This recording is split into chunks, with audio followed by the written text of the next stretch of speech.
Hello friends, તો ગુંદાની season આવી ગઈ છે અને બધાના ઘરમાં અત્યારે ગુંદાનો શું રીતે ઉપયોગ કરો છો, કઈ રીતે ઉપયોગ કરો છો તમે એ પ્લીઝ મને જણાવો.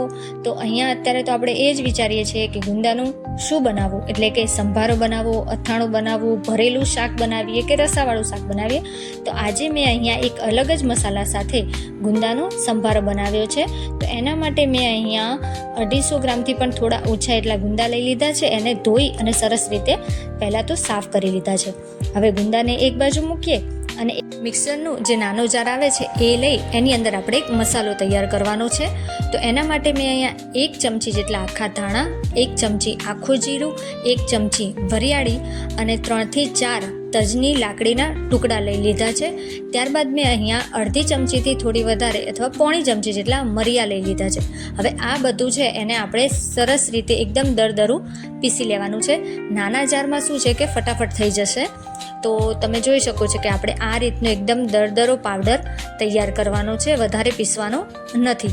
કારણ કે આ મસાલો છે આપણે જે સંભારો બનાવીશું એની ઉપર અને અંદર સરસ રીતે આપણે છાંટીશું ને જ્યારે બનાવશું સંભારો, તો આનો ટેસ્ટ એકદમ અલગ જ આવવાનો છે. હવે આ મસાલો છે એને આપણે સ્ટોર કરીને મરચાંનો સંભારો પણ બનાવીએ તો પણ આ જ મસાલાનો ઉપયોગ કરી શકાય છે. તો હવે આપણો આ મસાલો એકદમ રેડી થઈ ગયો છે. હવે એને એક બાજુ રાખી હવે આપણે ગુંદા છે એને કઈ રીતે સાફ કરીશું તો એ જોઈ લઈએ. તો અહીંયા ગુંદાનું જે ડીટ્યું આવે છે એ ઉપરથી કાઢી આવી રીતે દસ્તાથી અથવા કોઈ પણ વજનવાળા વસ્તુથી ગુંદાને પહેલાં તો ફોડી લેવાનું છે, એટલે એના આ રીતે ખુલી જાય, એટલે કે આ રીતે ઉપરથી ફૂટી જાય.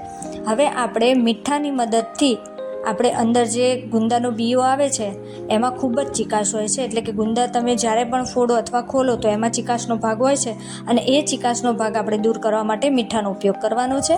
તો અહીંયા મેં મીઠું છે એ એક આંગળી ઉપર લઈ એને ગુંદાને સરસ રીતે ગુંદામાં ફેરવી અને એની ચીકાશ દૂર કરી છે.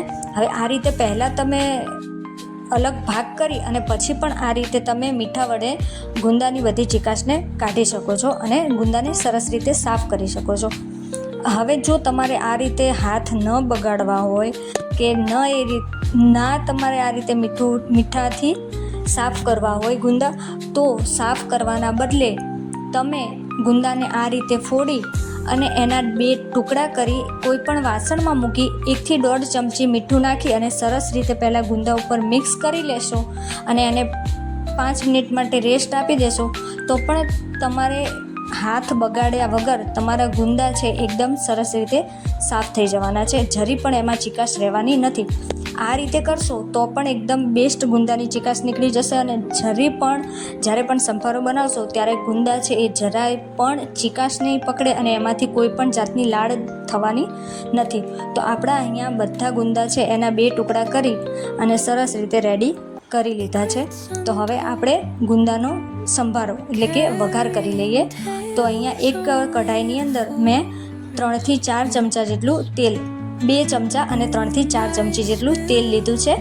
એની અંદર રાઈ એડ કરી અને રાઈ સરસ રીતે ફૂટી જાય ત્યારબાદ એની અંદર આપણે હિંગ નાખીશું અને હિંગને થોડી વાર બાદ આપણે હળદર એડ કરી લેવાની છે અને હળદર જેવી સરસ રીતે ગરમ થવા માંડે એટલે તરત આપણે ગુંદા એડ કરી લેવાના છે અને ગુંદા નાખી એને પહેલાં તરત જ તેલથી સરસ રીતે એને કોટ કરી, એટલે કે હલાવતા રહેવાનું છે સતત, જેથી જે તેલ છે એ એકદમ ગુંદા ઉપર કોટ થઈ જાય. અને જો તમે જોઈ શકો છો કે ચીકાશ જરી પણ ગુંદામાં નથી રહી, એટલે કે આપણે જે લાડનો ભાગ છે મીઠાથી કાઢી લીધો હતો એના લીધે આપણે ગુંદા છે એ પણ જરી પણ લાળિયા એટલે કે ચીકાશ નથી પકડાતી.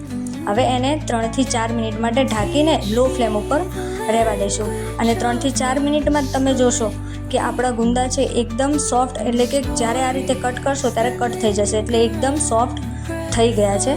તો હવે આ સ્ટેજ ઉપર એટલે કે આ ટાઈમે આપણે જે મસાલો તૈયાર કર્યો હતો એ એડ કરવાનો છે. તો અહીંયા મેં 1.5 થી 2 ચમચી જેટલો મસાલો આની અંદર એડ કરી લીધો છે. જો તમારે વધારે મસાલો બનાવવો હોય તો તમે એ પ્રમાણે જ ચમચી કે કોઈ પણ ચમચાનું માપ રાખી આ મસાલો તમે રેડી કરી શકો છો. હવે મસાલો આપણો ગુંદા સાથે મિક્સ થાય એ રીતે આપણે એને સતત હલાવતું રહેવાનું છે અને વધારે ધ્યાન રાખવું કે ગુંદા છે એ વધારે બળે નહીં અને મસાલો છે એ પણ વધારે બળી ન જાય એનું ધ્યાન રાખવું. હવે આપણે આમાં મીઠાનો ઉપયોગ નથી કરવાનો. કેમ? કારણ કે આપણે ગુંદાની ચીકાશ કાઢવા માટે મીઠાનો ઉપયોગ પહેલાં જ કરી લીધો હતો, એટલે હવે આપણે પાછળથી એમાં મીઠું એડ કરવાની જરૂર પડવાની નથી. હવે મેં ઉપરથી અડધી ચમચી જેટલું લાલ મરચું પાવડર એડ કરી અને એને પણ મિક્સ કરી 1 થી 2 મિનિટ માટે એને ઢાંકીને રહેવા દેવાનું છે. હવે 1-2 મિનિટ બાદ આપણે અડધાથી પણ ઓછી ચમચી ખાંડ અને 1 થી 1.5 ચમચી જેટલો લીંબુનો રસ એડ કરી લેવાનો છે અને એને પણ સરસ રીતે મિક્સ કરી લેવાનું છે. તમે આ જે ખાંડ કે લીંબુનો ઉપયોગ ન કરવો હોય તો તમે ન પણ કરી શકો, એ એકદમ ઓપ્શનલ છે. તો હવે આપણે એને 1 મિનિટ માટે ઢાંકી અને રહેવા દઈશું. હવે 1 મિનિટ બાદ તમે જોઈ શકો છો કે આપણો ગુંદાનો સંભારો છે એ એકદમ પરફેક્ટ બનીને રેડી થઈ ગયો છે અને જે આપણો મસાલો બનાવ્યો હતો એ પણ કેટલો સરસ ગુંદાની ઉપર કોટ થઈ ગયો છે. તો હવે આપણે ગેસ બંધ કરી અને એક બાઉલમાં કાઢી લઈએ.